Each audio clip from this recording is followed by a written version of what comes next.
Hi everyone. सो कैसे हैं आप सब। आई होप कि आप सब बहुत अच्छे होंगे। सो गाइस, आज के लेक्चर में हम लोग बात करने वाले हैं क्लास 9th का बहुत ही इंपॉर्टेंट चैप्टर जिसका नाम है मोशन।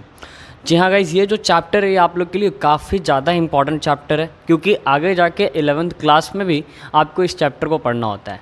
तो आप सबसे मेरा यही रिक्वेस्ट रहेगा कि इस वीडियो को पूरा अंत तक देखिए और अच्छे से इस चैप्टर पे अपना कमांड बनाइए क्योंकि ये आपके एग्जामिनेशन पॉइंट ऑफ व्यू से भी काफ़ी इंपॉर्टेंट चैप्टर है, ठीक है। और दूसरी बात कि ये जो भी आपको इस वीडियो में पढ़ाया जाएगा इसका नोट्स आपको डिस्क्रिप्शन बॉक्स में मिल जाएगा। डिस्क्रिप्शन में हमारा टेलीग्राम ग्रुप है, उसमें आप हम ज्वाइन कर जाइए। वहाँ पे आपको हमारा जितना भी चैप्टर्स का जो भी वीडियो आते जाएगा उसका आपको नोट्स मिलते जाएगा, ठीक है। तो आप टेलीग्राम ग्रुप ज्वाइन कर ले, वहाँ पर आपको जो भी क्लास में पढ़ाए जाएंगे उनका नोट्स आपको मिल जाएगा, ठीक है। और एक चीज़ और, बहुत सारे बच्चे क्या करते हैं ना कि डायरेक्टली जा करके वो नोट्स डाउनलोड कर लेते हैं और वीडियोस को पूरा देखते नहीं है। तो मैं एक चीज़ यहाँ पे क्लियर कर दूँ कि अगर आप केवल नोट्स को डाउनलोड कर ले रहे हैं, वीडियो को नहीं देख रहे हैं, तो आपको जो हैंड रिटेन नोट्स है वो समझ में नहीं आएगा। इसीलिए आप वीडियो को पूरा देख लें, चाहे आप कैसे भी स्पीड में लगा करके देख लें, लेकिन वीडियो को पूरा देख लें, उसके बाद ही नोट्स को देखें, तभी आपको ये चैप्टर पर कमांड हो पाएगा और अच्छे से आप इस चैप्टर को समझ पाएंगे, ठीक है। तो चलिए स्टार्ट करते हैं इस शानदार से लेक्चर को और सीखते हैं कि यार मोशन क्या है। तो चलिए गाइज स्टार्ट करते हैं। सो गाइज, अभी हम बात करते हैं यार कि मोशन किसे कहते हैं। तो मोशन का बेसिकली अगर मीनिंग समझा जाए ना हिंदी में तो उसको हम लोग बोलते हैं गति, ठीक है। लेकिन अगर तुमसे पूछा जाए कि व्हाट इज़ मोशन, तो आपको डिफाइन करने के लिए बोला जाए तो आपके दिमाग में क्या आएगा कि जब कोई चीज़ चल रहा होता है, ठीक है ना। यही चीज़ आएगा कि मोशन का मतलब क्या, जब कोई चीज़ चल रहा होता है। तो उसको हम थोड़ा डिफाइन कैसे करेंगे, तो तुम खुद से सोचो। जब कोई चीज़ चल रहा है तो वो अपने पोजीशन को क्या कर रहा है, बार बार बदल रहा है, ठीक है। तो अगर हमको डिफाइन करना रहेगा तो हम क्या बोलेंगे कि when a body change their position, जब कोई बॉडी अपने पोजीशन को चेंज कर रहा है, ठीक है। अब देखो, बॉडी अपने पोजीशन को चेंज कर रहा है तो किसी ना किसी के रिस्पेक्ट में करेगा ना। अब तुम खुद से सोचो, अगर दुनिया का सारा चीज़ चल ही रहा है तो उसमें हम ना मोशन को क्लियर कर सकते हैं ना रेस्ट को क्लियर कर सकते हैं, ठीक है ना। तो जब तक कोई चीज़ रेस्ट पे नहीं रहे तब तक आप मोशन नहीं बता सकते। जैसे कि एक एग्जांपल समझो, जैसे मान लो ये बोर्ड है, तो बोर्ड जो है ये एक स्टेशनरी ऑब्जेक्ट है। स्टेशनरी मतलब रेस्ट पे है, ठीक है। और उसके सामने मैं एक ऑब्जेक्ट हूँ, तो ये बोर्ड तो रुका हुआ है, लेकिन अब मेरे को देखना, मैं यहाँ से, मेरा पोजीशन पहले ये था और मैं अपने पोजीशन को क्या कर रहा हूँ, यहाँ से चेंज कर रहा हूँ। तो आपको क्या दिखा, आपको ये दिखा कि जो सर चल रहे हैं, मैं जैसे चल रहा हूँ, तो ये क्या कर रहा हूँ, मैं यहाँ पर मोशन कर रहा हूँ। क्यों? क्योंकि ये वाला जो बॉडी है ये रेस्ट पे है और उसके रिस्पेक्ट में मैं पोजीशन को चेंज कर रहा हूँ, ठीक है। तो उसको हम कहेंगे मोशन, ठीक है। तो मोशन को डिफाइन करने के लिए आपको रेस्ट को भी समझना पड़ेगा।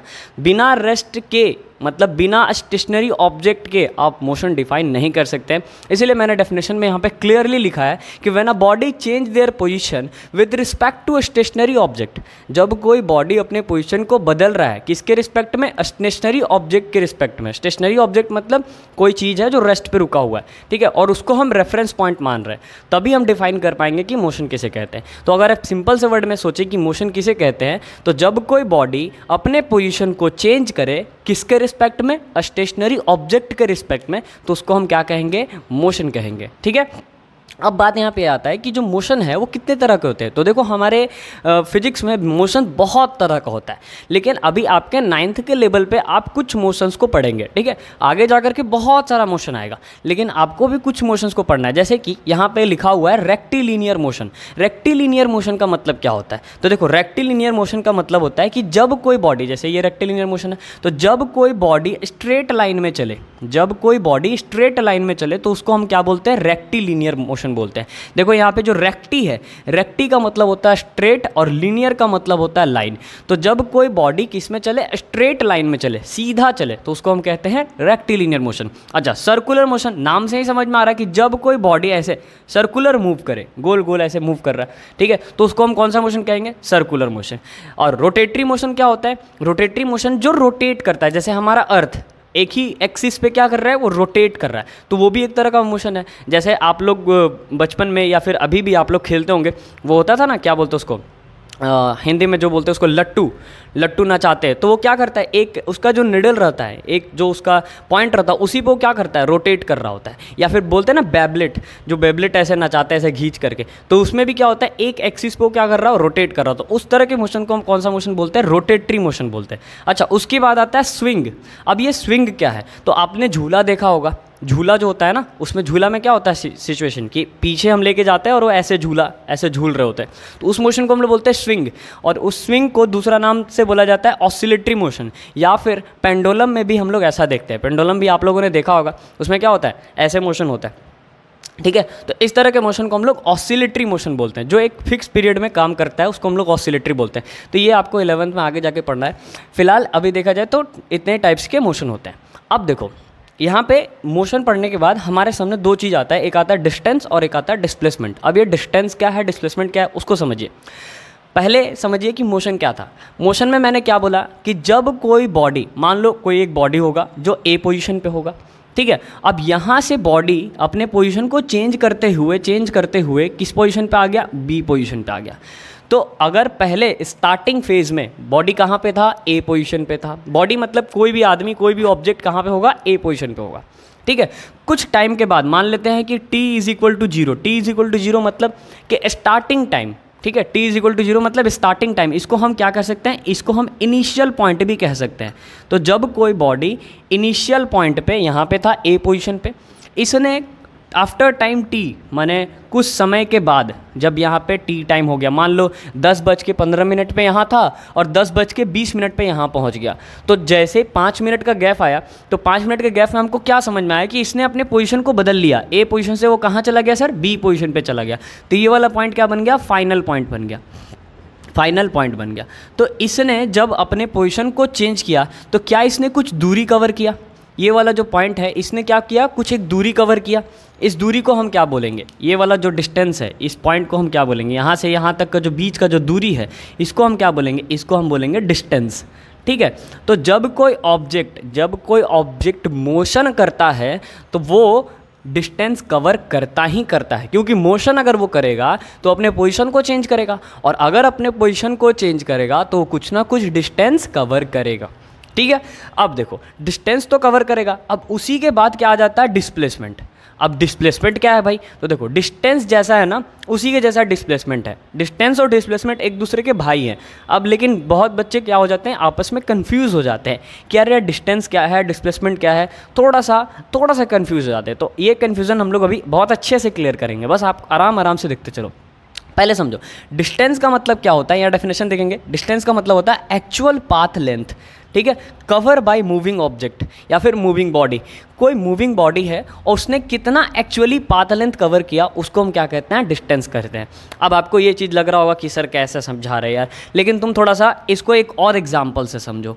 जैसे देखो, मान लो एक ऑब्जेक्ट था, ठीक है, इस पॉइंट पे था, ए पॉइंट पे, ठीक है, उसने यहाँ से मोशन करना स्टार्ट किया और वो ऐसे मोशन करके बी पॉइंट पे चला गया, ठीक है। एक ऑब्जेक्ट था, ए से मोशन करके कहाँ चला गया, बी पॉइंट पे चला गया।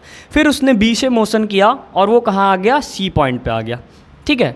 और फिर उसने सी से मोशन किया और वो फिर से कहाँ आ गया, ए पॉइंट पे आ गया। तो अब यहाँ पे बात आएगा कि सर डिस्टेंस क्या है। इसमें अगर पूछा जाए कि डिस्टेंस क्या है, तो देखो इसमें अगर बोला जाए कि डिस्टेंस क्या है, तो उसने जितना भी पाथ कवर किया, क्योंकि डिस्टेंस का मतलब क्या था, एक्चुअल पाथ लेंथ। उसने जितना भी पाथ कवर किया, उसने ये वाला पाथ कवर किया, ये वाला पाथ कवर किया, ये वाला भी पाथ कवर किया, उसने तीनों पाथ कवर किया, ठीक है। तो इसको हम क्या कहेंगे, डिस्टेंस कहेंगे। या फिर इसको और अच्छे से समझिए, मान लीजिए एक ऑब्जेक्ट था, ए से बी गया, बी से सी गया, ठीक है। तो ये वाला जो पार्ट है वो क्या हो गया, डिस्टेंस हो गया, क्योंकि उसका एक्चुअल पाथ क्या है, ये और ये। एक्चुअल पाथ मतलब जितना हम चलते हैं, ठीक है। और ये वाला जो पॉइंट है, अगर डिस्प्लेसमेंट पूछा जाए तो ये वाला जो पॉइंट है, इन दोनों के बीच का जो दूरी है, ये क्या हो जाएगा, डिस्प्लेसमेंट हो जाएगा। कैसे, समझो। देखो डिस्टेंस का मतलब होता है एक्चुअल पाथ लेंथ, डिस्प्लेसमेंट का मतलब होता है shortest distance between initial and final point. अब देखो इनिशियल मतलब ये स्टार्टिंग का पॉइंट होगा, ठीक है। इनिशियल मतलब क्या हो गया, ये स्टार्टिंग का पॉइंट हो गया। फाइनल मतलब ये वाला एंडिंग पॉइंट हो गया। तो इनिशियल और फाइनल के बीच में जो सबसे छोटा दूरी है, जो सबसे छोटा डिस्टेंस है, उसको हम कहते हैं डिस्प्लेसमेंट। इसको एक और एग्जांपल के रूप में समझते हैं। जैसे मान लीजिए ए एक इनिशियल पॉइंट है, बी एक फाइनल पॉइंट है, ठीक है। अब इसके लिए मान लो 3 रास्ता है, इस ये ए और बी के लिए कितने रास्ते हैं? 3 रास्ते। मान लीजिए ए आपका घर है और बी आपका स्कूल है, तो इसका 3 रास्ता है। एक रास्ता है जो ऐसे ऐसे करके जाता है, एक रास्ता है जो ऐसे जाता है, और एक रास्ता है जो ऐसे ऐसे करके जाता है। ठीक है, तो इसमें डिस्टेंस किसको कहेंगे? तो इसमें डिस्टेंस तीनों होगा, क्योंकि पाथ लेंथ को ही डिस्टेंस कहा जाता है। तो आप इधर से जाओ तो भी आप डिस्टेंस कवर कर रहे हो, इधर से जाओ तो भी आप डिस्टेंस कवर कर रहे हो, इधर से जाओ तो भी आप डिस्टेंस कवर कर रहे हो। लेकिन डिस्प्लेसमेंट किसको कहेंगे? डिस्प्लेसमेंट इसमें जो सबसे छोटा रास्ता है, शॉर्टेस्ट डिस्टेंस। तो शॉर्टेस्ट डिस्टेंस में कौन है? ये वाला। मान लो इसका नाम है पाथ 1, इसका नाम है पाथ 1, इसका नाम है पाथ 2 और इसका नाम है पाथ 3। तो इसमें से डिस्प्लेसमेंट किसको कहेंगे? पाथ 2 को कहेंगे, क्योंकि पाथ 2 जो है वो सबसे छोटा रास्ता है। ठीक है, तो जो सबसे छोटा रास्ता रहता है किसके किसके बीच का? इनिशियल और फाइनल के बीच का। याद रखना, बार बार मैं बोल रहा हूँ, इनिशियल और फाइनल के बीच का जो सबसे छोटा रास्ता होता है उसे हम कहते हैं डिस्प्लेसमेंट। और डिस्टेंस किसे कहते हैं? आप चाहे कोई भी रास्ते से चले जाओ, सब का सब क्या है? डिस्टेंस है। तो डिस्टेंस का मतलब होता है एक्चुअल पाथ लेंथ, और डिस्प्लेसमेंट का मतलब होता है शॉर्टेस्ट डिस्टेंस। किसके किसके बीच का? इनिशियल और फाइनल के बीच का। ओके, इतना क्लियर हुआ। अब मेरे को एक चीज़ बताओ, अगर किसी, मान लो यहाँ पे कोई एक बंदा खड़ा है, ठीक है, यहाँ पे ए पे कोई एक बंदा खड़ा है और बी पॉइंट पे उसको जाना है। ठीक है, अब सोचो, तुम खुद से सोचो, अगर उसको शॉर्टेस्ट डिस्टेंस कवर करना है, शॉर्टेस्ट डिस्टेंस मतलब उसको छोटा रास्ता चूज़ करना है, तो क्या वो इस डायरेक्शन में जाए तो छोटा रास्ता चूज़ कर पाएगा? नहीं कर पाएगा। क्या वो इस डायरेक्शन में जाएगा तो छोटा रास्ता चूज़ कर पाएगा? नहीं कर पाएगा। उसको इसी रास्ते पे चलना होगा, उसको इसी रास्ते पे चलना होगा, तभी वो सबसे छोटा रास्ता चूज़ कर पाएगा।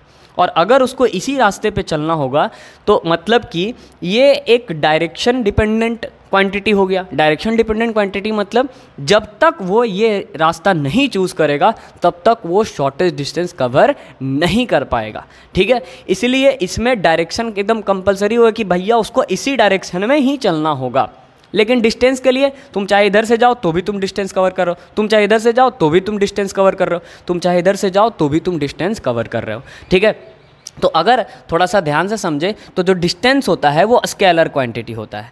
क्या होता है? Scalar quantity. अब आप सोच रहे होंगे सर ये स्केलर कौन सा पाप है यार, स्केलर क्या होता है? तो देखो, स्केलर मतलब एक ऐसा क्वांटिटी जिसमें केवल और केवल क्या हो? मैग्नीट्यूड हो। एक ऐसा क्वांटिटी जिसमें केवल और केवल क्या हो? मैग्नीट्यूड हो। और वेक्टर किसे कहते हैं? वेक्टर उसे कहते हैं जिसमें मैग्नीट्यूड प्लस क्या हो? डायरेक्शन हो। मैग्नीट्यूड इनटू क्या हो? डायरेक्शन हो। ठीक है, मैग्नीट्यूड के साथ साथ उसमें क्या हो? डायरेक्शन भी हो। ठीक है, तो गाइस जो स्केलर क्वांटिटी होता है उसमें केवल और केवल क्या होता है? मैग्नीट्यूड। उसको डायरेक्शन से मतलब नहीं होता है। ठीक है, और जो वेक्टर क्वांटिटी होता है वो क्या होता है? डायरेक्शन डिपेंडेंट होता है, उसको डायरेक्शन से मतलब होता है। ठीक है, क्यों? जैसे देखो यहाँ पे जो डिस्टेंस है वो क्या है? स्केलर। स्केलर मतलब किधर से भी जाइए भाई, आपको कोई मतलब नहीं है, डिस्टेंस आपका कवर होगा। लेकिन डिस्प्लेसमेंट के लिए आपको एक डायरेक्शन में ही जाना पड़ेगा, इसीलिए डिस्प्लेसमेंट क्या है? एक वेक्टर क्वांटिटी है। तो ऐसा क्वांटिटी जो डायरेक्शन पे डिपेंड करे उसको हम क्या कहते हैं? वेक्टर क्वांटिटी कहते हैं। और ऐसा क्वांटिटी जो डायरेक्शन पे डिपेंड ना करे उसको हम स्केलर क्वांटिटी कहते हैं। आगे जाके आप क्लास 11th में वेक्टर और स्केलर को बहुत अच्छे से डिटेल करेंगे, इसके ऊपर लॉ भी आएगा, बहुत सारा कुछ आएगा। फिलहाल आपको ये समझ के चलना है कि स्केलर क्वांटिटी उसे कहते हैं जिसमें डायरेक्शन नहीं हो, और वेक्टर क्वांटिटी उसको कहते हैं जिसमें डायरेक्शन हो। ठीक है, और मैग्नीट्यूड तो दोनों में होता है। जैसे कि अगर आपके सामने एक एग्जांपल लिख दिया जाए और आपको बताना है कि इसमें से कौन सा डिस्टेंस है और कौन सा डिस्प्लेसमेंट है, तो जैसे मान लीजिए आपको लिख दिया जाए 5 किलोमीटर, ठीक है, और ऐसे लिख दिया जाए 5 किलोमीटर टुवर्ड्स ईस्ट, तो बताओ इसमें से कौन डिस्टेंस कौन डिस्प्लेसमेंट?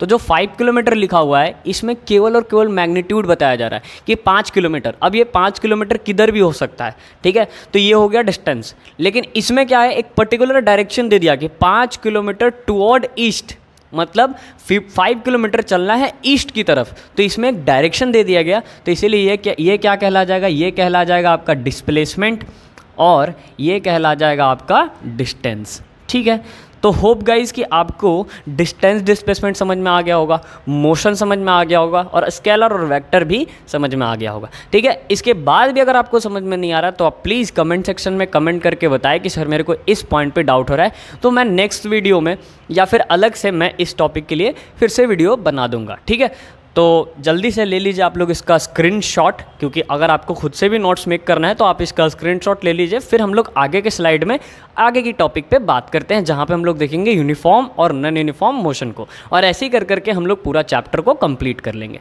ठीक है, तो जल्दी से ले लीजिए आप लोग इसका स्क्रीनशॉट।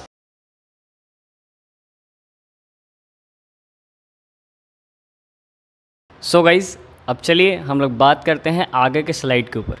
तो देखो, आगे के स्लाइड के ऊपर मैं बात करने से पहले मैं आप लोग को एक छोटा सा और चीज़ बताना चाहूँगा। जैसे कि डिस्टेंस और डिस्प्लेसमेंट का जो मैंने एग्जांपल वहाँ पे लिया था, उसमें मैंने एक एग्जांपल छोड़ दिया। तो वो एक एग्जांपल क्या हो सकता है, देखिए जैसे मान लीजिए कि आपके सामने एक सर्कल दे दिया हो, ठीक है। अब ये जो सर्कल दे दिया हो, इसमें आपसे पूछ रहा है कि बताओ इसमें डिस्टेंस कितना होगा, डिस्टेंस कितना होगा अगर कोई आदमी एक पॉइंट, मतलब इस पॉइंट ए पॉइंट से स्टार्ट किया और यही पॉइंट पे फिर से चल के आ गया, मतलब इधर से जा रहा है, वो चल रहा है और ए पॉइंट पे फिर से वो आ जा रहा है, ठीक है। तो डिस्टेंस क्या होगा, तो उस केस में डिस्टेंस क्या होगा, देखो अगर इस पॉइंट पे वो चल रहा है तो ये बेसिकली क्या है, सरकमफेरेंस ऑफ सर्कल। आप लोग सबको पता होगा सरकमफेरेंस ऑफ सर्कल क्या होता है, नहीं भी पता होगा तो सरकमफेरेंस ऑफ सर्कल क्या होता है याद रखेंगे, 2πr।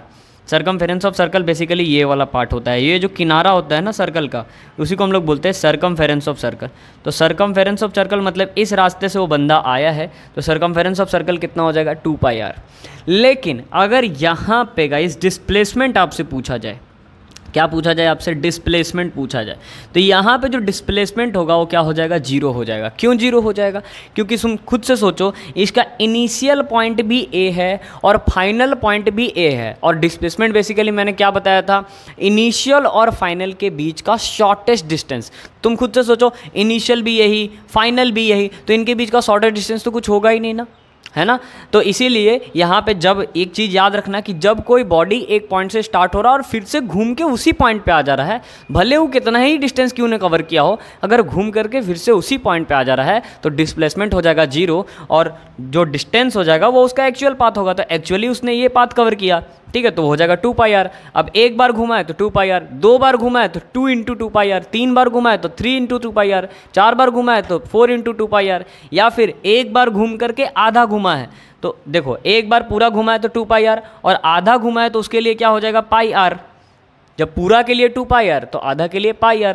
तो अगर बोलेगा कि एक बार पूरा घुमा, मतलब ऐसे बोल दे कि हाफ राउंड, मतलब 1.5 राउंड उसने कवर किया, तो 1.5 राउंड का मतलब एक राउंड और आधा राउंड, तो एक राउंड के लिए हो गया 2πr और आधा राउंड के लिए हो जाएगा πr। तो इस तरह से क्वेश्चन आ सकता है, ठीक है। जब न्यूमेरिकल सेक्शन हम लोग इस चैप्टर का करेंगे तो उस वक्त और अच्छे से आपको ये चीज़ क्लियर होगा, ठीक है। अब हम लोग थोड़ा आगे मूव करते हैं, आगे देखते हैं आगे क्या है। तो आगे है अपने सामने uniform motion and non uniform motion. देखो आप लोगों ने देखा होगा कि जैसे मान लीजिए आपके घर में फ़ैन चलता है, फ़ैन पंखा, तो जो फ़ैन घूमता है वो एक अपना कांस्टेंट स्पीड से घूमता है, माने एक यूनिफॉर्मली ऐसे ऐसे घूम रहा है, ठीक है। ऐसा थोड़ी ना होता है कि कभी ज़्यादा स्पीड में घूम गया, कभी कम स्पीड में घूम रहा है, ऐसा तो नहीं होता है। लेकिन अगर हम बाइक चलाते हैं, तो जब बाइक चलाते हैं तो उसमें कभी स्पीड बढ़ जाता है, कभी स्पीड घट जाता है, या फिर साइकिल भी चलाते हैं तो कभी स्पीड बढ़ जाता है, कभी स्पीड घट जाता है। तो यहाँ पे किसको यूनिफॉर्म कहेंगे, किसको यूनिफॉर्म नहीं कहेंगे, तो देखो यूनिफॉर्म उसको कहेंगे जो एकदम इक्वल डिस्टेंस कवर कर रहा है इक्वल इंटरवल ऑफ टाइम में। सो गाइस, इस चीज़ को थोड़ा सा एक एग्जाम्पल के थ्रू समझते हैं, इसको बहुत अच्छे से समझने की कोशिश करना। जैसे देखो, अभी मान लेते हैं कि अभी मेरे पास जो टाइमिंग हो रहा है वो बज रहा है 10:15, सपोज दैट, ठीक है। तो एक आदमी है जो 10:15 में एकदम आराम से रेस्ट पे खड़े हैं, ठीक है। 10:16 में वो 5 मीटर कवर करता है, ठीक है। तो मतलब कि 1 मिनट में उसने 5 मीटर कवर किया। अब 10:17 पे वो 10 मीटर कवर करता है, माने 5 पहले से था, 5 फिर से उसने कवर किया, ठीक है। फिर 10:18 पे फिर 5 मीटर कवर करता है, फिर 10:19 पे फिर 5 मीटर कवर करता है। तो आप यहाँ पे एक चीज़ देख रहे हैं कि वो हर एक मिनट में 5-5 मीटर कवर कर रहा है। तो यहाँ पे एक चीज़ क्लियर हो रहा है कि इक्वल टाइम में वो इक्वल डिस्टेंस कवर कर रहा है, मतलब 1 मिनट में 5 मीटर ही कवर कर रहा है। लेकिन बहुत सारा ऑब्जेक्ट ऐसा होता है कि 1 मिनट में अगर पहला मिनट में 5 मीटर कवर कर रहा है तो दूसरा मिनट में मे बी वो स्पीड अपना बढ़ा भी सकता है, मे बी स्पीड अपना घटा भी सकता है। जैसे हम लोग साइकिल चलाते हैं, तो जब साइकिल चलाते हैं तो मे बी हम लोग पहला मिनट में 5 मीटर कवर किए, लेकिन दूसरा मिनट में हम या तो 7 मीटर कवर कर सकते हैं या तो हमारा स्पीड कम हो जाएगा, ठीक है। तो उस तरह के मोशन को हम लोग नॉन यूनिफॉर्म मोशन कहते हैं, और जिसमें हम लोग इक्वल टाइम में इक्वल डिस्टेंस कवर कर रहे हैं उस तरह के मोशन को हम लोग यूनिफॉर्म मोशन कहते हैं। बात समझ में आया? इस चीज़ को एक ग्राफ के थ्रू मैं आपको समझाने की कोशिश करूंगा, बट अपने पास जगह तो है नहीं, लेकिन फिर भी देखते हैं यहाँ पे थोड़ा सा जगह है, यहाँ पे मैं आपको समझाने की कोशिश करूँगा। मान लीजिए एक ये ऑब्जेक्ट है, ए से बी गया, इसने 5 मीटर कवर किया 1 मिनट में, ठीक है। फिर बी से सी गया, इसने जो दूसरा मिनट आ रहा है यहाँ भी तो 1 मिनट का ही गैप होगा, उस वक्त भी उसने 5 मीटर कवर किया। फिर सी से डी में भी उसने 5 मीटर कवर किया 1 मिनट के टाइम में, टोटल हो गया 3 मिनट और डिस्टेंस हो गया 15 मिनट। तो इस तरह के चीज़ को हम लोग क्या बोलेंगे? यूनिफॉर्म। लेकिन यही टाइम वही है, लेकिन यहाँ पे 5 मीटर के जगह पे इसने 7 मीटर कवर कर लिया, फिर इसने 3 मीटर कवर कर लिया, मतलब कभी ज़्यादा डिस्टेंस कवर कर ले रहा है, कभी कम डिस्टेंस कवर कर ले रहा है। तो इस तरह के मोशन को हम लोग कौन सा मोशन बोलेंगे? नॉन यूनिफॉर्म मोशन बोलेंगे। और इस चीज़ को अपने आसपास आप लोगों को खुद से सोचना है, देखना है। जैसे आपके आसपास जो फ़ैन घूम रहा है, तो जो फ़ैन घूम रहा है वो कौन सा मोशन कर रहा है? यूनिफॉर्म, क्योंकि वो एक पर्टिकुलर स्पीड में घूमते रहता है, तो वो एक यूनिफॉर्म है। लेकिन आप साइकिलिंग कर रहे हैं या फिर बाइक पे बैठे हुए हैं, तो वो कैसा है? वो नॉन यूनिफॉर्म मोशन है, ठीक है। अब इसके थोड़ा डेफिनेशन टर्म को समझ लेते हैं। देखिए, ए body cover equal distance in equal interval of time is called uniform motion. माने इक्वल डिस्टेंस कवर कर रहा है इक्वल इंटरवल ऑफ टाइम में, तो उसको यूनिफॉर्म मोशन कहेंगे। और एक body cover unequal distance in equal interval of time. देखो बहुत बच्चा लोग क्या करता है ना, यहाँ पे देखता है अनइक्वल डिस्टेंस है और यहाँ पे जो इंटरवल ऑफ टाइम है उसको भी अनइक्वल लिख देता है। तो ऐसा मत करना, अनइक्वल डिस्टेंस होगा। जैसे देखो मैंने यहाँ पे दिया ना, वो अनइक्वल डिस्टेंस है, टाइम तो वही है ना जी, तो अनइक्वल डिस्टेंस होगा इक्वल इंटरवल ऑफ टाइम में, ठीक है। ये चीज़ क्लियर हुआ। अच्छा, एक चीज़ और, जो डिस्टेंस टाइम ग्राफ होता है यूनिफॉर्म मोशन का, हमेशा कैसा होता है? Straight line. 1 मार्क्स में क्वेश्चन आ जाएगा कि जो डिस्टेंस टाइम ग्राफ होता है यूनिफॉर्म मोशन का वो कैसा होता है? तो स्ट्रेट लाइन होता है। इस चीज़ को याद रखेंगे, distance time graph of uniform motion is a straight line and distance time graph of non uniform motion is curve line. वो कैसा होता है? कर्व लाइन होता है। नॉन यूनिफॉर्म मोशन का कर्व लाइन होता है, यूनिफॉर्म मोशन का स्ट्रेट लाइन होता है। अब थोड़ा सा प्रैक्टिकली समझते हैं कि ये स्ट्रेट लाइन कैसे होता है। तो सपोज़ दैट मान लेते हैं कि यहाँ पे मेरे पास जो टाइम दिया हुआ है, ये पहले मेरे पास 0 सेकेंड था, फिर मेरे पास ये 2 सेकेंड है, फिर मेरे पास ये 4 सेकेंड है, फिर ये 6 है, फिर ये नीचे वाला चीज़ तो आपको समझ में आ ही गया होगा, इसको ये थोड़ा सा इरेज कर लेते हैं। ये 6 है, ये 8 है, इस तरह से ये 10 है, ऐसे करके आपका आगे बढ़ रहा है, ठीक है। और जो डिस्टेंस है, डिस्टेंस का अगर हम थोड़ा सा देखें तो हम 3 मीटर लेकर चलते हैं। तो यहाँ पे 3 मीटर है, यहाँ पे 6 मीटर है, ठीक है। इधर लिख देता हूँ मैं, ये 6 मीटर है, ये 9 मीटर है, ठीक है, ये 12 मीटर है, इस तरह से। तो आपको दिख रहा है यहाँ पे एक चीज़ आपको दिखना चाहिए, क्या दिखना चाहिए कि पहले 2 सेकेंड में उसने 3 मीटर कवर किया। पहले 2 सेकेंड में उसने 3 मीटर, ये 2 सेकेंड यहाँ पे, पहले 2 सेकेंड में उसने 3 मीटर कवर किया, फिर उसके बाद पहले 4 सेकेंड में उसने 6 मीटर कवर किया, उससे से 9 मीटर कवर करेगा 6 मिनट में, 6 सेकेंड में, 12 मीटर कवर करेगा 8 में। तो मतलब इसका जो ग्राफ होगा वो एकदम स्ट्रेट बनते जाएगा, ठीक है। क्यों? क्योंकि इक्वल टाइम में इक्वल डिस्टेंस, इक्वल टाइम में इक्वल डिस्टेंस, इक्वल टाइम में इक्वल डिस्टेंस। गैप देखो, 2 का गैप है, यहाँ पे 3 का गैप है, फिर यहाँ 2 का गैप है, फिर यहाँ 3 का गैप है, फिर यहाँ 2 का गैप है, फिर यहाँ 3 का गैप है, फिर यहाँ 2 का गैप है, फिर यहाँ 3 का गैप है। तो ग्राफ सीधा जाएगा। लेकिन यहाँ पे उस तरह से नहीं होगा। यहाँ पे क्या होगा कि टाइम का जो गैप है वो सही रहेगा। टाइम का गैप 2, 4, 6, 8, वैसे ही टाइम का गैप सही रहेगा। लेकिन यहाँ जो डिस्टेंस का गैप है, पहला 3 मीटर कवर किया तो दूसरा वाला जो है वो मे बी 9 मीटर हो जाए, ठीक है।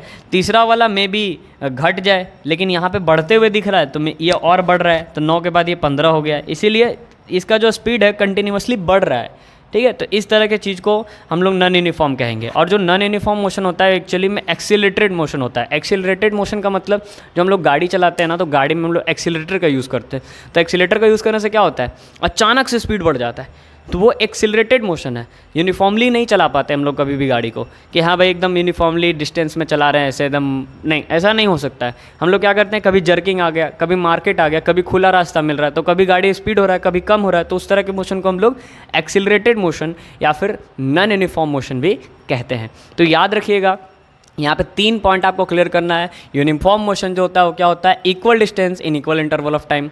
नॉन यूनिफॉर्म मोशन होता है unequal distance in equal interval of time. ठीक है, दूसरा इसका जो डिस्टेंस टाइम ग्राफ आएगा वो स्ट्रेट आएगा, इसका जो डिस्टेंस टाइम ग्राफ आएगा वो कर्व आएगा।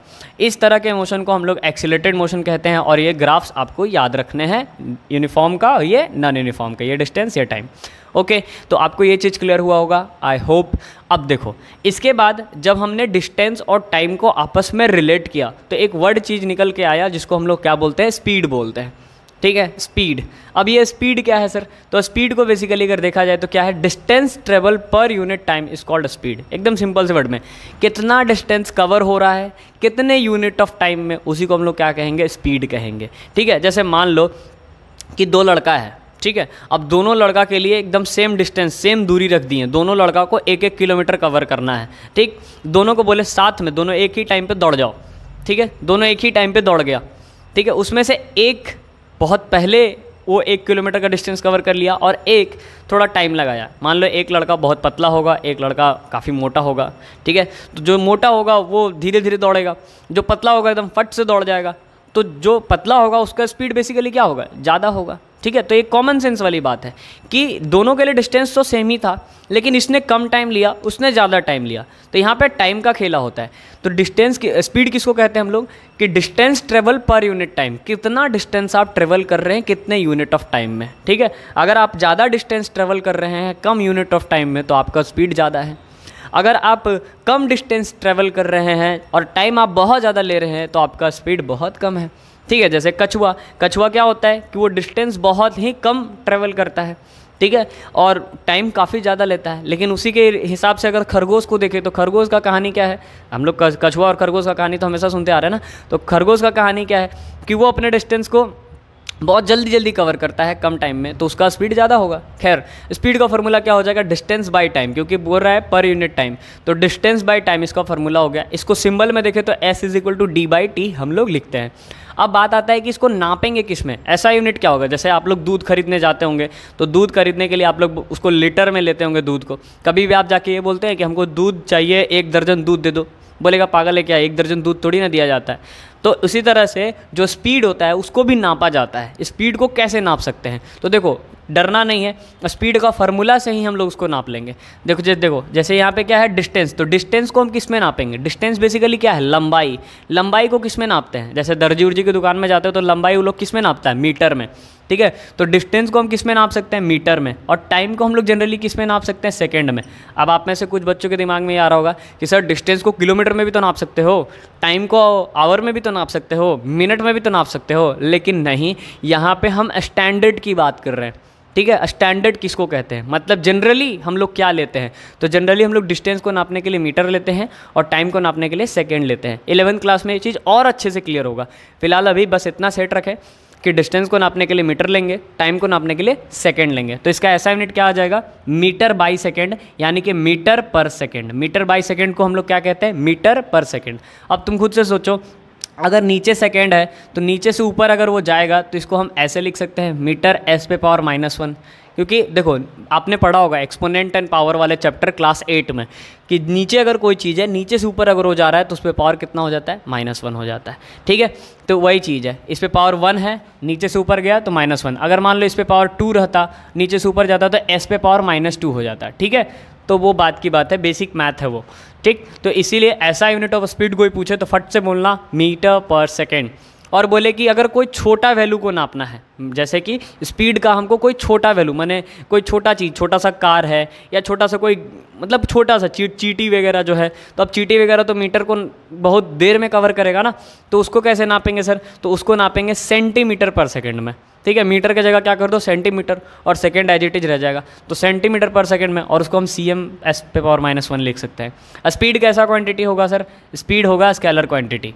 ठीक है, स्पीड कैसा क्वांटिटी होगा, स्केलर क्वांटिटी। जैसे डिस्टेंस का भाई डिस्प्लेसमेंट आया था ना, उसी तरह से स्पीड का भाई वेलोसिटी आएगा। तो अभी हम लोग स्पीड पढ़ रहे हैं, थोड़ी देर बाद हम लोग वेलोसिटी पढ़ेंगे। तो स्पीड कैसा क्वांटिटी है, स्केलर क्वांटिटी। अच्छा, ऐसा डिवाइस जिसको हम लोग यूज़ करते हैं स्पीड को नापने के लिए, तो उस तरह के डिवाइस को हम लोग क्या कहते हैं, उस तरह के डिवाइस को हम लोग कहते हैं स्पीडोमीटर। याद रखिएगा, बहुत सारे बच्चे कंफ्यूज हो जाते हैं स्पीडोमीटर और ओडोमीटर में। तो देखना, जो डिवाइस स्पीड को नापे उसको कहते हैं स्पीडोमीटर, और जो डिवाइस डिस्टेंस को नापे उसको हम लोग कहते हैं ओडोमीटर। ठीक है, क्या कहते हैं, ओडोमीटर। और अभी का जो बाइक वगैरह आ रहा है ना, बाइक या कार जो भी है अभी का, उसमें क्या होता है, स्पीडोमीटर और ओडोमीटर मिक्स रहता है। वो स्पीड भी बताता है और डिस्टेंस भी बताता है, ठीक है। और पहले के जो गाड़ी वगैरह होते थे उसमें अलग अलग होता था, लेकिन अभी डिजिटल वाला आ गया है, तो डिजिटल वाला में दोनों चीज़ सेम, मतलब एक ही में मिक्स रहता है। स्पीड भी बताता है, डिस्टेंस भी बताता है। लेकिन फिलहाल आपको क्या याद रखना है, डिस्टेंस को नापने के लिए ओडोमीटर, स्पीड को नापने के लिए स्पीडोमीटर। ये एक एक मार्क्स में क्वेश्चंस आते हैं, ठीक है। अब बात करते हैं एवरेज स्पीड।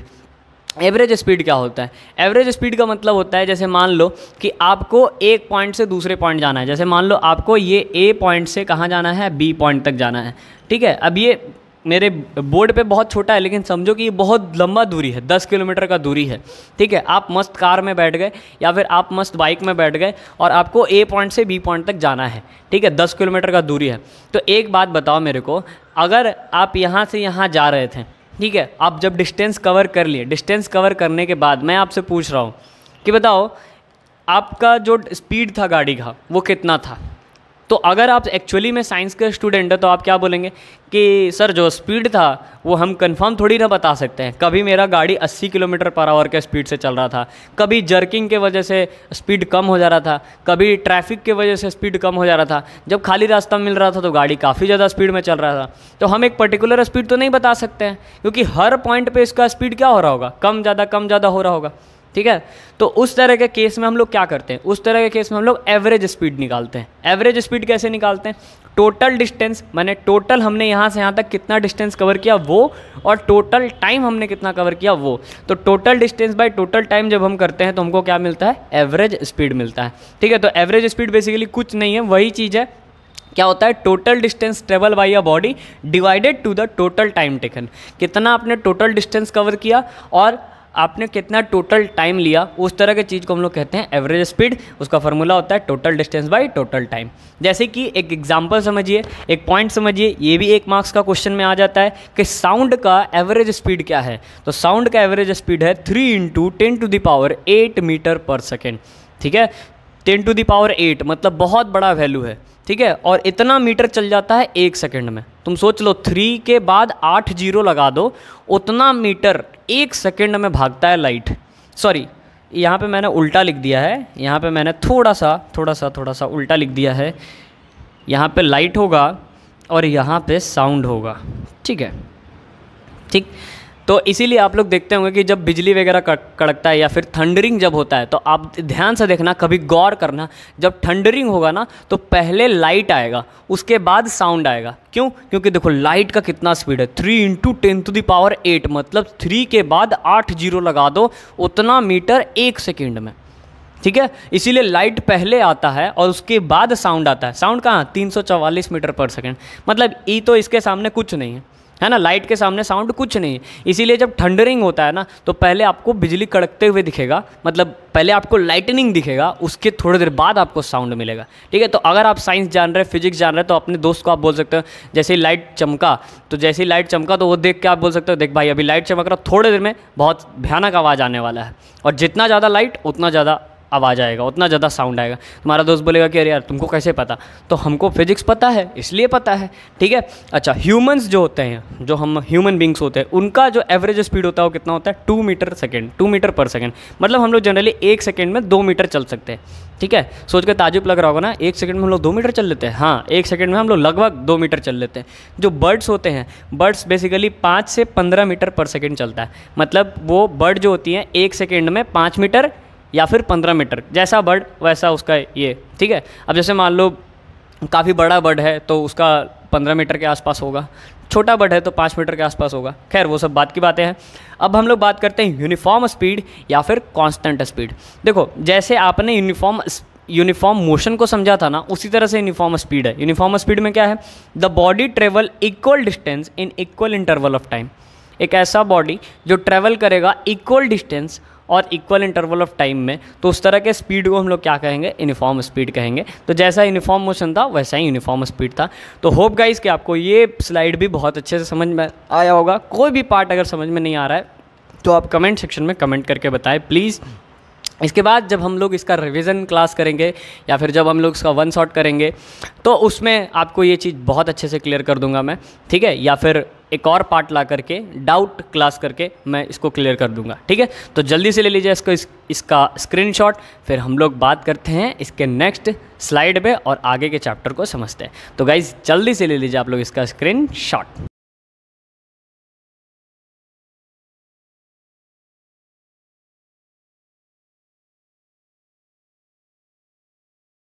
सो गाइज अब हम लोग देखते हैं कि वेलोसिटी क्या होता है और वेलोसिटी को बहुत अच्छे से समझते हैं, ठीक है। क्योंकि देखो जैसे मैंने आपको बताया था ना स्पीड, उसी के जैसा वेलोसिटी भी होता है। जैसे डिस्टेंस का भाई डिस्प्लेसमेंट था, उसी तरह से वेलोसिटी का मतलब स्पीड का भाई वेलोसिटी होगा, ठीक है। तो समझते हैं वेलोसिटी क्या है। जैसे देखो स्पीड क्या होता था, डिस्टेंस अपॉन टाइम, है ना, distance per unit time is called speed. तो वेलोसिटी क्या होगा, वेलोसिटी भी वही है, डिस्टेंस पर यूनिट टाइम, लेकिन डिस्टेंस जो होगा वो एक गिवन डायरेक्शन में होना चाहिए, तब वो क्या कहलाएगा, वेलोसिटी कहलाएगा।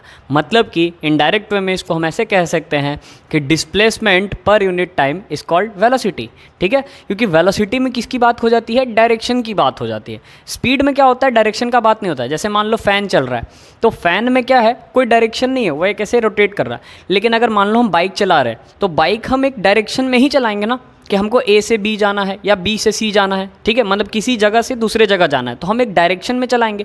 अगर हम उसके अपोजिट डायरेक्शन में चलाएंगे तो हम उस अपने डेस्टिनेशन पे नहीं पहुंच पाएंगे, ठीक है। तो वेलोसिटी वैसे स्पीड की बात करी जाती है जहाँ पे हम डायरेक्शन को लेकर के बात करते हैं, और स्पीड जो होता है वो नॉर्मल होता है, जो मशीन्स वगैरह के लिए होता है, ठीक है।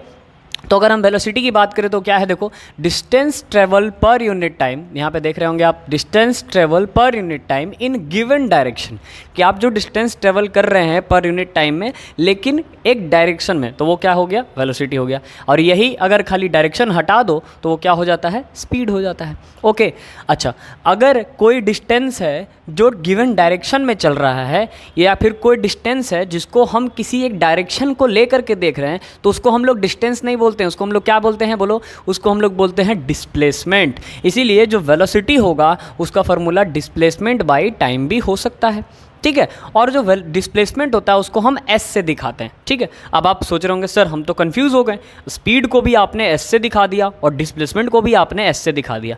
तो वो बुक पे डिपेंड करता है, ठीक है। चाहो तो आप स्पीड को भी भी से दिखा दो, कोई इशू नहीं है, ठीक है ना। तो यहाँ पे एक चीज़ क्लियर रखना कि डिस्प्लेसमेंट को आप हम लोग यहाँ पे क्या चीज़ से दिखाते हैं, एस से दिखाते हैं, ठीक है, जनरली। तो v इज इक्वल टू क्या बन गया, s बाई टी। s यहाँ पे क्या है बच्चों, s यहाँ पे है डिस्प्लेसमेंट और t यहाँ पे टाइम है। अगर हम ऐसा यूनिट की बात करें तो डिस्प्लेसमेंट यानी कि डिस्टेंस, डिस्प्लेसमेंट भी एक तरह का क्या है, डिस्टेंस ही तो है, बस डिस्प्लेसमेंट में एक डायरेक्शन लग जाता है। तो अगर हम इसका ऐसा यूनिट बनाने की कोशिश करें तो ये जो डिस्प्लेसमेंट है उसको भी हम मीटर में नापेंगे और टाइम को हम किस में नापेंगे, सेकंड में नापेंगे। तो इसका भी ऐसा यूनिट क्या आएगा, मीटर पर सेकेंड आएगा, है ना, मीटर बाई सेकेंड आएगा, या फिर इसको हम मीटर पर सेकेंड कह सकते हैं। और इसमें भी अगर हम छोटा यूनिट को देखें तो क्या हो जाएगा, सेंटीमीटर पर सेकेंड, जैसा कि स्पीड में होता था, ओके।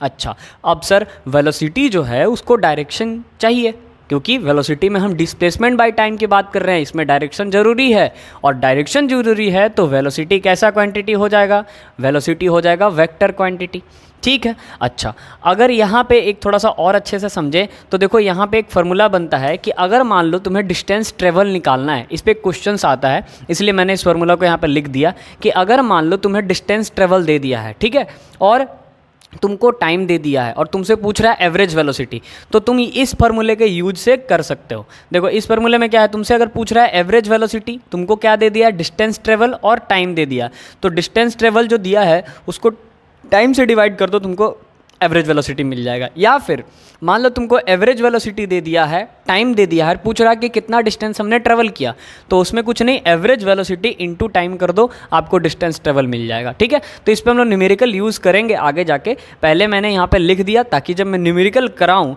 तो वहाँ पर मैं इस फॉर्मूले को अच्छे से रिकॉल कर पाऊँ, ठीक है। अब बहुत सारे बच्चे सोचते हैं कि सर आपने बोला कि जो वेलोसिटी है उसमें डायरेक्शन इंपॉर्टेंट है। हम बोलेंगे हाँ बिल्कुल सही बात है, वेलोसिटी में डायरेक्शन इंपॉर्टेंट है।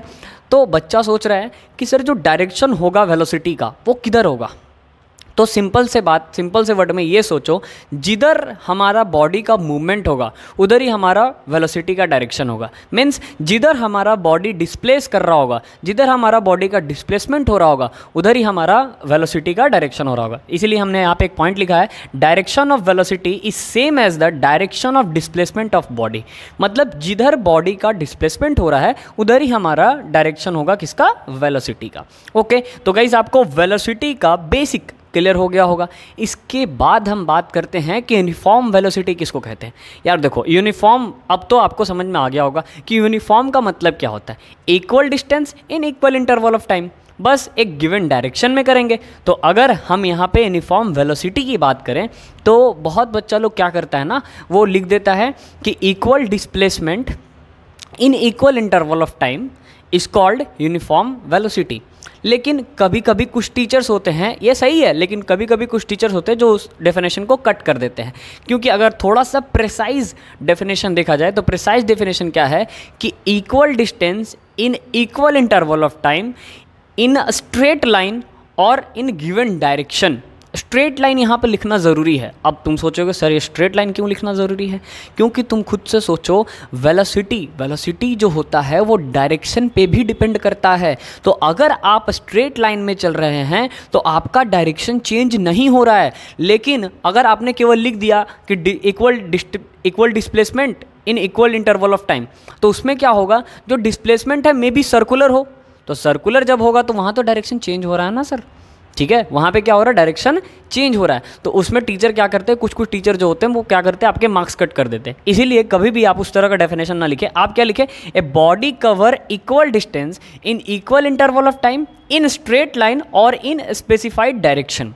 स्ट्रेट लाइन यहाँ पे लिखना ज़रूरी है, क्योंकि स्ट्रेट लाइन में चल रहे हैं मतलब आपका डायरेक्शन भी चेंज नहीं हो रहा है। क्योंकि देखो, वेलोसिटी का मतलब वो डायरेक्शन पे डिपेंड करता है। तो अगर डायरेक्शन चेंज हुआ तो वेलोसिटी भी चेंज हुआ, और अगर वेलोसिटी चेंज हो गया तो फिर वो कैसा यूनिफॉर्म वेलोसिटी तो उसको कहेंगे नहीं, क्योंकि यूनिफॉर्म वेलोसिटी उसी को कहेंगे जब वेलोसिटी चेंज ना हो, वेलोसिटी एकदम कांस्टेंट रहे।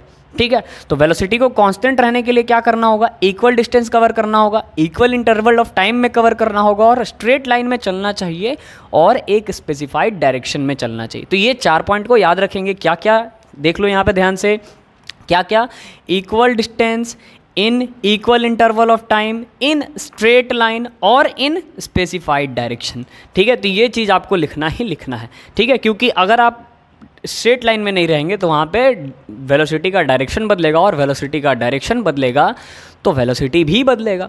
ठीक है, अच्छा, जो वेलोसिटी होता है बॉडी का वो 2 तरीके से चेंज हो सकता है। ठीक है, क्योंकि बहुत सारे बच्चे सोचते हैं सर वेलोसिटी बदलेगा कैसे।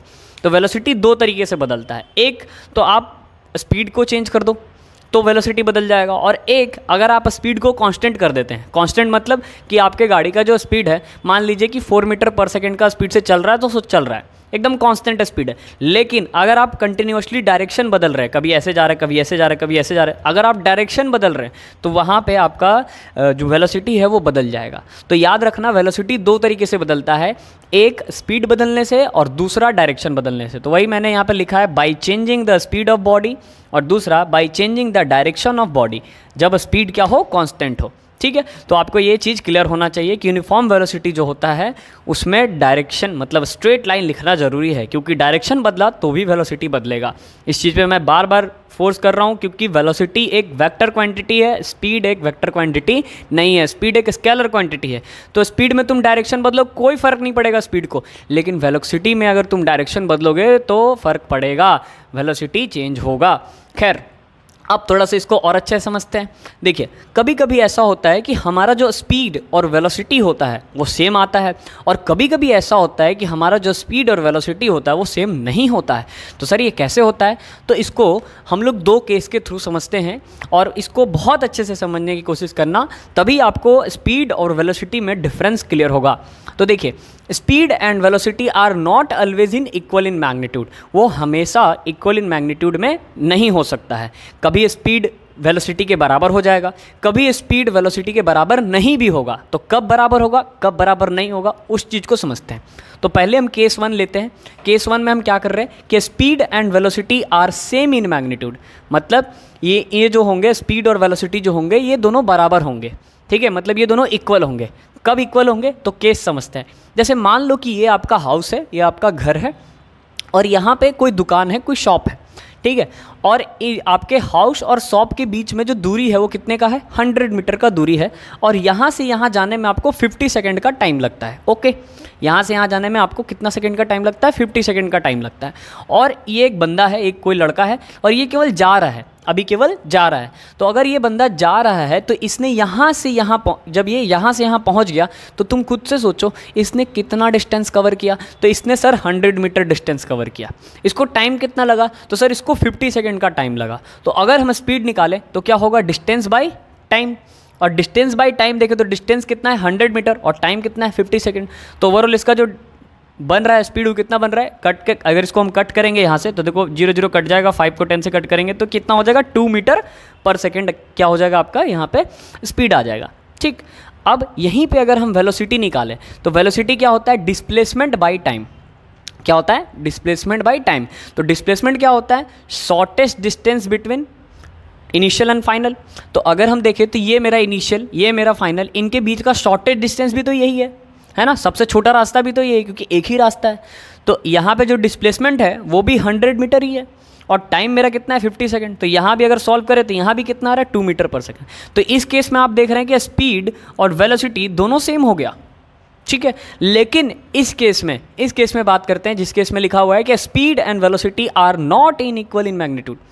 मतलब ये इस केस में स्पीड और वेलोसिटी जो होंगे इक्वल नहीं होंगे। अब ये इक्वल कैसे नहीं होगा इसको समझते हैं। तो यहाँ पे मान लो कि ये आपका घर है और यहाँ पे कोई शॉप है, कोई दुकान है। सेम केस, इसका भी दूरी कितना है, 100 मीटर है और यहाँ पे भी आपको जो टाइम लग रहा है वो कितने सेकंड का लग रहा है, 50 सेकंड का टाइम लग रहा है जाने में, ठीक है। जाने में कितने सेकंड का टाइम लग रहा है, 50 सेकंड का टाइम लग रहा है। तो मान लो यहाँ जो बच्चा है ये पहले जाता है और फिर थोड़ी देर बाद ये क्या होता है, रिटर्न हो जाता है, ठीक है। पहले जाता है फिर थोड़ी देर बाद क्या हो जाता है, रिटर्न हो जाता है। तो इस केस में मैं अगर आपसे पूछूं कि डिस्टेंस कितना कवर हो रहा है तो आप बोलोगे सर 100 मीटर वो गया, 100 मीटर वो फिर से आया, तो टोटल डिस्टेंस तो कवर हो गया 200 मीटर।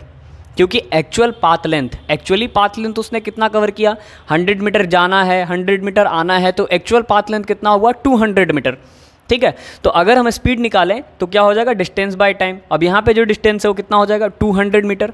और जो टाइम होगा, देखो जाने में अगर 50 सेकंड लग रहा है तो आने में भी तो 50 सेकंड लगेगा ना, तो टाइम कितना हो जाएगा, 100 सेकंड। यहाँ पे अगर हम इसको सॉल्व करें तो 0000 कट गया, कितना आ गया, 2 मीटर पर सेकंड आ गया। लेकिन यहीं पर अगर हम वेलोसिटी को देखें तो वेलोसिटी क्या होता है, डिस्प्लेसमेंट बाई टाइम।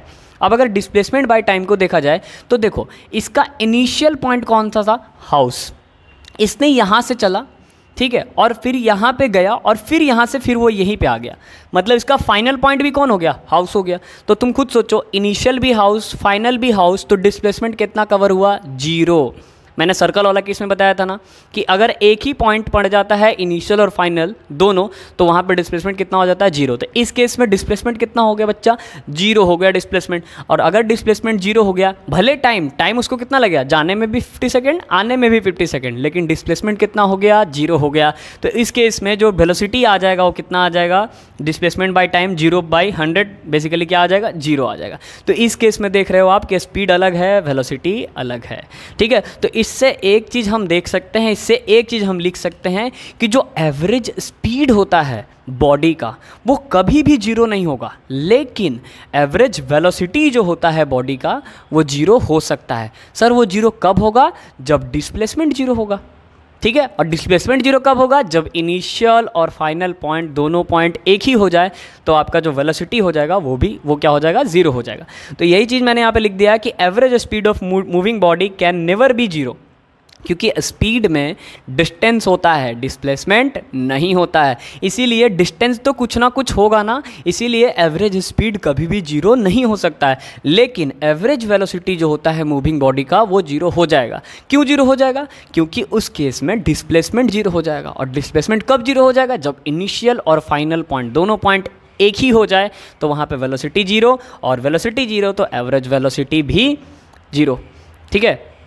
क्लियर है, ये चीज़ क्लियर होना चाहिए। क्लियर नहीं है तो आप कमेंट सेक्शन में कमेंट करके बता सकते हैं, और जो भी डाउट वगैरह होगा वो उसको लेकर के मैं फिर से एक वीडियो बना दूंगा अगर दिक्कत होगा तो, ठीक है। और बाकी हमारे डिस्क्रिप्शन में जा करके वहाँ से आप टेलीग्राम में ज्वाइन कर ले। वहाँ से टेलीग्राम में ज्वाइन करने के बाद आप वहाँ से नोट्स ले सकते हैं। नोट्स में ये डिटेल में पूरा ये सारा चीज़ लिखा हुआ है, ठीक है। तो वो आपके लिए बहुत बेटर होगा। और बेसिकली देखा जाए तो हैंड रिटन नोट्स है तो और अच्छा होगा। अगर आप लिख नहीं सकते हैं तो आप उसको प्रिंट आउट निकाल के रख सकते हैं, वो आपके लिए और बेटर होगा, ठीक है। तो जल्दी से ले लीजिए इसका स्क्रीनशॉट। फिर हम लोग आगे बात करते हैं एक्सेलरेशन के ऊपर, और देन उसके बाद हम लोग समझेंगे इक्वेशन ऑफ मोशन, और फिर ग्राफ, और उसके बाद लास्टली सर्कुलर मोशन। देन ये चैप्टर फिनिश। तो जल्दी से ले लीजिए आप लोग इसका स्क्रीनशॉट।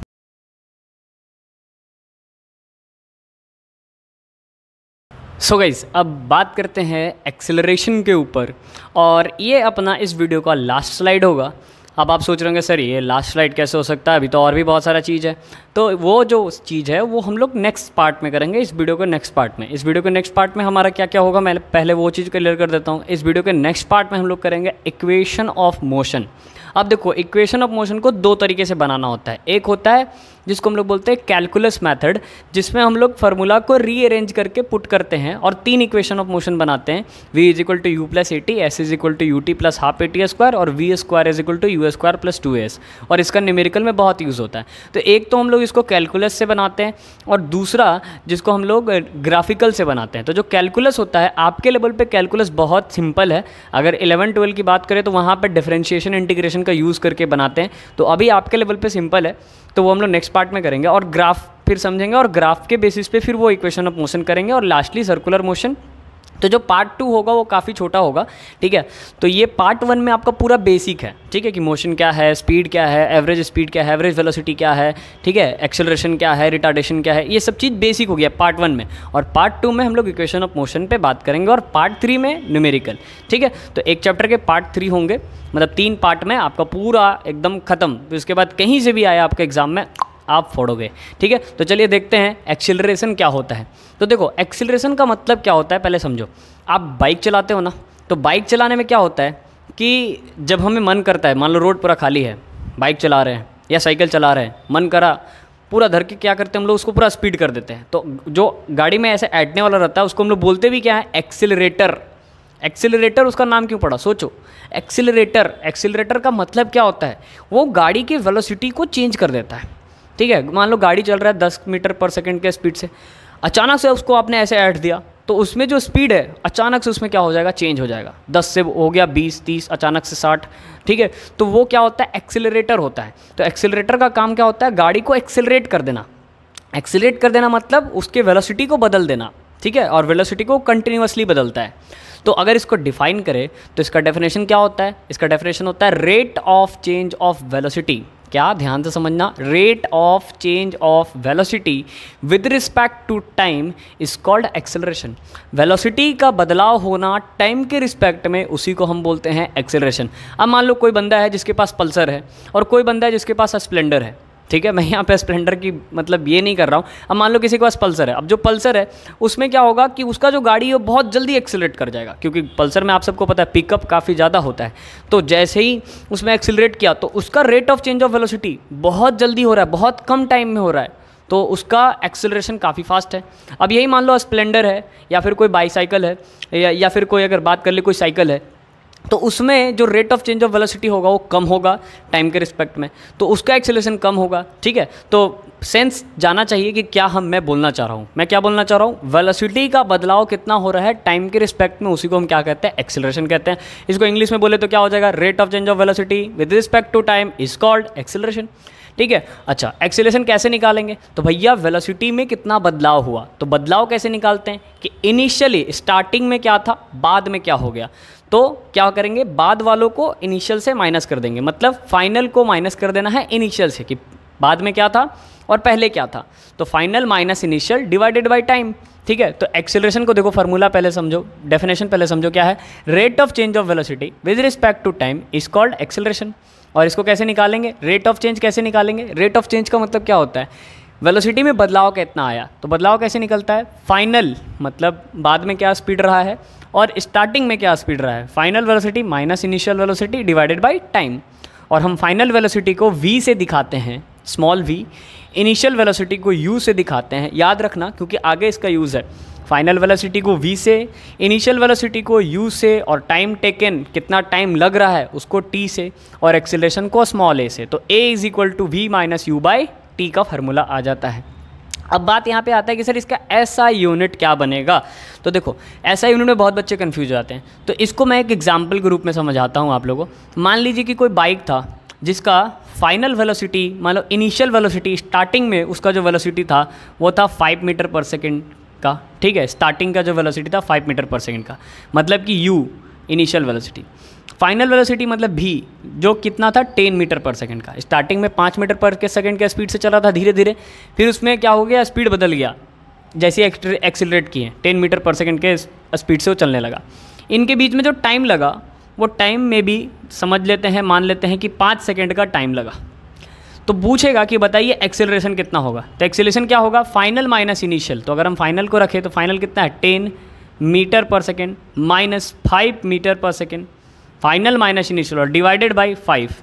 तो अगर तुम खुद से सोचो तो खुद से सोचोगे तो आपको क्या यहाँ पे दिख रहा है, 10 में से 5 जाएगा। और देखो दोनों का यूनिट क्या है, मीटर पर सेकेंड, मीटर पर सेकेंड। तो 10 में से 5 जाएगा तो कितना बचेगा, 5 मीटर पर सेकेंड। तो ओवरऑल यहाँ पे यूनिट क्या निकल के आएगा, 5 मीटर पर सेकेंड। और नीचे से क्या आएगा, 5 सेकेंड। तो अगर 5 काट दे तो कितना आ जाएगा, 1 ऊपर से आ रहा है मीटर पर सेकेंड, नीचे से आ रहा है सेकेंड।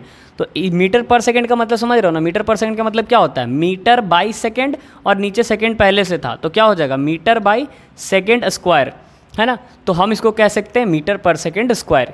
इसीलिए मैंने यहाँ पे एक एग्जाम्पल के थ्रू आपको समझाया कि देखो किस तरह से यूनिट बनता है। तो यहाँ पे इसका यूनिट कैसे बन रहा है, देखो ऊपर में क्या है, वेलोसिटी है, और वेलोसिटी अगर फाइनल को इनिशियल से माइनस करेंगे तो भी तो वेलोसिटी ही ना रहेगा, है ना, क्योंकि माइनस कब होगा, जब दोनों एक क्वांटिटी है। अब तुम केजी को लीटर से तो माइनस नहीं कर दोगे, केजी को केजी से ही माइनस करोगे, लीटर को लीटर से ही माइनस करोगे, उसी तरह से वेलोसिटी को वेलोसिटी से ही माइनस करोगे। तो यहाँ पे क्या आएगा, वेलोसिटी ही निकल के आएगा ना भाई, और यहाँ पे टाइम आएगा। और हम सबको पता है कि वेलोसिटी का ऐसा यूनिट होता है मीटर पर सेकेंड, और टाइम का होता है सेकेंड। ये दोनों मल्टीप्लाई होगा तो बन जाएगा मीटर बाई सेकेंड स्क्वायर, और मीटर बाई सेकेंड स्क्वायर को हो मीटर पर सेकेंड स्क्वायर कहते हैं, मीटर पर सेकेंड स्क्वायर कहते हैं, ठीक है। तो ऐसा यूनिट ऑफ एक्सीलरेशन क्या हो जाएगा, मीटर पर सेकेंड स्क्वायर। और इसको अगर स्मॉल वैल्यू में देखेंगे तो हो जाएगा सेंटीमीटर पर सेकेंड स्क्वायर, है ना। तो ये क्लियर होना चाहिए। अच्छा सर, इसको डायरेक्शन डिपेंडेंट क्वांटिटी, क्योंकि बात किसका हो रहा है, वेलोसिटी का। और वेलोसिटी कैसा क्वांटिटी है, डायरेक्शन डिपेंडेंट। वेलोसिटी कैसा क्वांटिटी है, वेक्टर क्वांटिटी है। तो उसी हिसाब से जो एक्सीलरेशन होगा वो कैसा क्वांटिटी हो गया, वेक्टर क्वांटिटी होगा। क्यों, क्योंकि भैया इसमें बात किस पे हो रही है, वेलोसिटी पे बात हो रही है। तो एक्सीलरेशन भी कैसा क्वांटिटी हो जाएगा, वेक्टर क्वांटिटी हो जाएगा। ओके, अच्छा, अगर बॉडी मूव कर रहा है यूनिफॉर्म वेलोसिटी से, यूनिफॉर्म वेलोसिटी से मूव कर रहा है मतलब उसके अंदर इनिशियल भी उतना ही है, फाइनल भी उतना ही है। तो फाइनल इनिशियल दोनों अगर सेम है, दोनों को माइनस करेंगे तो जीरो हो जाएगा, इसीलिए एक्सीलरेशन क्या हो जाएगा, जीरो हो जाएगा। तो अगर बॉडी मूव करे यूनिफॉर्म वेलोसिटी से तो एक्सीलरेशन क्या हो जाता है, जीरो हो जाता है। याद रखिएगा क्यों जीरो हो जाता है, क्यों, क्योंकि इनिशियल वेलोसिटी और फाइनल वेलोसिटी दोनों सेम हो जाता है, और अगर दोनों सेम हो जाएगा तो एक ही नंबर को अगर माइनस करेंगे एक दूसरे से तो क्या होगा, वैल्यू जीरो होगा। तो एक्सीलरेशन क्या हो जाएगा, यहाँ पे जीरो हो जाएगा। ओके, अच्छा, इसके बाद आता है uniform acceleration. Sir uniform acceleration किसे कहते हैं, तो यूनिफॉर्म एक्सीलरेशन तुम सोचो यार, यूनिफॉर्म का मतलब क्या होता है, खुद से सोचो। Equal distance in equal interval of time, equal velocity in equal interval of time. क्योंकि यहाँ पे एक्सीलरेशन का बात कर रहा है तो क्या हो जाएगा, इक्वल वेलोसिटी, क्योंकि वेलोसिटी बाय टाइम होता है ना, तो होगा equal velocity in equal interval of time, है ना। यूनिफॉर्म स्पीड के बात करेंगे तो हो जाएगा equal distance in equal interval of time. Uniform motion का बात करेंगे तो भी वही चीज़, equal distance by equal interval of time. तो यहाँ पे बात कर रहे हैं यूनिफॉर्म एक्सेलरेशन का। तो यूनिफॉर्म एक्सेलरेशन क्या होगा, if the velocity increases y equal amount. देख रहे हो यहाँ पे आप, अगर वेलोसिटी इंक्रीज कर रहा है इक्वल अमाउंट में इन इक्वल इंटरवल ऑफ टाइम में, और क्या स्ट्रेट लाइन होना चाहिए। अब क्यों स्ट्रेट लाइन होना चाहिए, क्योंकि वेक्टर क्वांटिटी है, वेक्टर को डायरेक्शन, हाँ भाई, डायरेक्शन चेंज नहीं होना चाहिए, तो स्ट्रेट लाइन लिखना जरूरी है। इन straight line is called uniform acceleration. तो इक्वल अमाउंट में वेलोसिटी बदला, इक्वल इंटरवल ऑफ टाइम में और स्ट्रेट लाइन में, तो वो कहलाएगा यूनिफॉर्म एक्सेलरेशन। ओके, अच्छा, यूनिफॉर्म एक्सेलरेशन का एक बहुत ही अच्छा एग्जांपल है free falling object. Free falling object जैसे कि मान लो कि मेरे पास ये एक मार्कर है, इस मार्कर को अगर मैं ड्रॉप कराऊँ, मतलब ऐसे छोड़ दूँ तो नीचे जाएगा ना ये, तो तो ये जब नीचे जाएगा तो कितने के एक्सेलरेशन से ये नीचे जाएगा, क्योंकि नीचे जाएगा तो वेलोसिटी अचानक से बदलते जाएगा, तो ये कितने के एक्सेलरेशन से नीचे जाएगा, तो इसका एक्सेलरेशन जो होगा ना एकदम कांस्टेंट होगा, और वो कितना होगा 9.8 मीटर पर सेकेंड स्क्वायर। आप सबको शायद आप में से कुछ बच्चों को पता होगा acceleration due to gravity 9.8 metre पर सेकंड स्क्वायर होता है। चाहे आप मार्कर को नीचे गिराइए, चाहे आप इंसान को नीचे गिराइए, चाहे आप हाथी को नीचे गिराइए, चाहे आप कुछ भी कोई भी चीज़ अगर नीचे गिर रहा है अर्थ पे तो कितने के एक्सीलरेशन से गिरेगा, 9.8 मीटर पर सेकंड स्क्वायर के स्पीड से ही गिरेगा, मतलब उतने ही एक्सीलरेशन से गिरेगा। और उसी को हम लोग बोलते हैं यूनिफॉर्म एक्सीलरेटेड मोशन। क्यों यूनिफॉर्म बोलते हैं? क्योंकि वो बॉडी फ्री फॉल हो रहा है और उस पर जो आपका एक्सीलरेशन लगा रहा है वो कौन लगा रहा है, ग्रेविटेशन लगा रहा है, धरती लगा रहा है। इसीलिए कोई भी बॉडी गिरे सब पे सेम लगेगा। इस चीज़ को और अच्छे से हम लोग क्लियर करेंगे जब आपको हम ग्रेविटेशन पढ़ाएंगे, तो वहाँ पे ये चीज़ आपको और अच्छे से क्लियर होगा। फिलहाल अभी इतना ध्यान में रखिए कि कोई भी चीज़ अगर फ्री फॉल करता है तो यूनिफॉर्म एक्सीलरेशन से फ्री फॉल करता है, और वो यूनिफॉर्म एक्सीलरेशन कितना होता है, 9.8 मीटर पर सेकेंड स्क्वायर। कितना? 9.8 मीटर पर सेकेंड स्क्वायर। याद रखेंगे, इसी को हम लोग क्या बोलते हैं, स्मॉल जी, है ना। Acceleration due to gravity, acceleration हो रहा है किसकी वजह से, ग्रेविटी की वजह से, ठीक है, वो इतना होता है। चाहे कोई भी बॉडी ले लो, ठीक। अच्छा, जो वेलोसिटी टाइम ग्राफ होता है यूनिफॉर्मली एक्सीलरेटेड मोशन का, वो क्या होता है, स्ट्रेट लाइन होता है। ये सब एक मार्क्स का चीज़ है, ये सबको याद रखना। वेलोसिटी टाइम ग्राफ जो होगा यूनिफॉर्मली एक्सीलरेटेड मोशन का, वो क्या होगा, स्ट्रेट लाइन होगा। ओके, अच्छा, इसके बाद हम लोग बात करते हैं किस पे, नॉन यूनिफॉर्म एक्सीलरेशन पे। सर नॉन यूनिफॉर्म एक्सीलरेशन किसको कहते हैं? If the velocity increases unequal amount in equal interval of time, है ना। नॉन यूनिफॉर्म में जैसे ही नॉन यूनिफॉर्म का बात आता है तो अनइक्वल वर्ड आ जाता है, unequal amount in equal interval of time. Time equal ही रहेगा, बस जो वेलोसिटी है या जो डिस्टेंस है वो अनइक्वल हो जाएगा। तो velocity increases by unequal amount in equal interval of time is called non uniform acceleration. और जो वेलोसिटी टाइम ग्राफ होगा नॉन यूनिफॉर्म मोशन का, वो कैसा होगा, कर्व लाइन। क्योंकि पहले से अगर आप समझते आ रहे हैं ना यूनिफॉर्म नॉन यूनिफॉर्म को, तो आपको एकदम क्लियर हो गया होगा लास्ट तक पहुँचते पहुँचते। अच्छा, इसके बाद हम लोग एक बहुत ही अच्छा पॉइंट समझेंगे जिसको हम लोग कहते हैं रिटार्डेशन, जिसको हम लोग बोलते हैं डीसेलरेशन, या फिर उसको बोल सकते हो नेगेटिव ऑफ एक्सीलरेशन। यानी कि समझिए रिटार्डेशन कब होता है। देखो, एक्सीलरेशन में मैंने क्या समझाया, गाड़ी को आपने एक्सीलरेट कर दिया, गाड़ी में आपने वेलोसिटी को क्या कर दिया, इंक्रीज कर दिया, बढ़ा दिया। तो रिटार्डेशन क्या होता है, रिटार्डेशन में आप क्या करते हैं, ब्रेक अप्लाई करते हैं। जैसे जिस हिसाब से आपने स्पीड बढ़ाया, अचानक से आपने गाड़ी का स्पीड बढ़ा दिया, तो उसी हिसाब से अचानक से आप गाड़ी को रोक भी तो पाते हैं ना, है ना। मान लीजिए गाड़ी एकदम 100 का स्पीड में आ रहा था, आपने अचानक से ब्रेक अप्लाई किया, 100 से 80 हुआ, 80 से 70 हुआ, 70 से तुरंत 50 हो गया, 50 से 40, और धीरे धीरे करके गाड़ी एकदम रुक गया। तो उसमें क्या हुआ, डीएक्सीलरेशन हो रहा है, डीसेलरेशन हो रहा है। डीसेलरेशन मतलब रिटार्डेशन हो रहा है, अपोजिट, एक्सीलरेशन का अपोजिट। एक्सीलरेशन में बढ़ता है, वेलोसिटी बढ़ रहा है तो एक्सीलरेशन, और वेलोसिटी घट रहा है तो रिटार्डेशन, ठीक है। If the velocity is increases then the body is accelerated, and if the velocity is decreases then the body is retard, ठीक है। तो negative of acceleration is called retardation. और इसी चीज़ को मैंने लिखा है कि a body is said to be retard if velocity is decreasing. एक बॉडी को हम रिटार्ड तभी कहेंगे जब उसका वेलोसिटी क्या हो रहा है, डिक्रीज कर रहा है। और एक बॉडी को एक्सेलरेटेड तभी कहेंगे जब उसका वेलोसिटी क्या हो रहा है, इंक्रीज कर रहा है, ठीक है। और जो आपका एक्सीलरेशन है वैसा ही होता है आपका रिटार्डेशन, बस एक्सीलरेशन पॉजिटिव वेलोसिटी को बढ़ाते हुए, रिटार्डेशन नेगेटिव। तो इसीलिए मैंने यहाँ लिख दिया negative of acceleration is called retardation. और एक्सीलरेशन के जैसा ही है तो इसका जो ऐसा यूनिट होगा एकदम सेम मीटर पर सेकंड स्क्वायर ही होगा जैसा एक्सीलरेशन का था। फार्मूला बोलोगे तो फार्मूला भी एकदम सेम, बस खाली अपोजिट में रहेगा, माइनस साइन लग जाएगा, ठीक है। अच्छा, एक चीज़ यहाँ पे इस पे न्यूमेरिकल आता है, इसलिए मैंने इस पॉइंट को लिख दिया। एवरेज वेलोसिटी का फार्मूला एक और होता है। एवरेज वेलोसिटी का फार्मूला क्या होता है कि इनिशियल वेलोसिटी मतलब स्टार्टिंग का वेलोसिटी और फाइनल वेलोसिटी दोनों को जोड़ दो और 2 से डिवाइड कर दो, उसको भी हम लोग एवरेज वेलोसिटी बोलते हैं। मान लीजिए इनिशियल हमने चला 5 मीटर पर सेकंड का स्पीड से हम इनिशियली चल रहे हैं, और फाइनली में मेरा जो स्पीड है वो हो जा रहा है 10 मीटर पर सेकंड का। तो एवरेज कितना होगा, तो 5 + 10 डिवाइडेड बाई 2, एवरेज मेरा हो जाएगा 7.5 मीटर पर सेकंड स्क्वायर के, ठीक है, मीटर पर सेकंड के। तो एवरेज वेलोसिटी का एक और फार्मूला आता है, initial velocity plus final velocity divided by 2। अच्छा, इनिशियल वेलोसिटी को हम u से दिखाते हैं, फाइनल वेलोसिटी को हम v से दिखाते हैं डिवाइडेड बाय 2। तो एवरेज वेलोसिटी का formula u plus v by 2 होता है।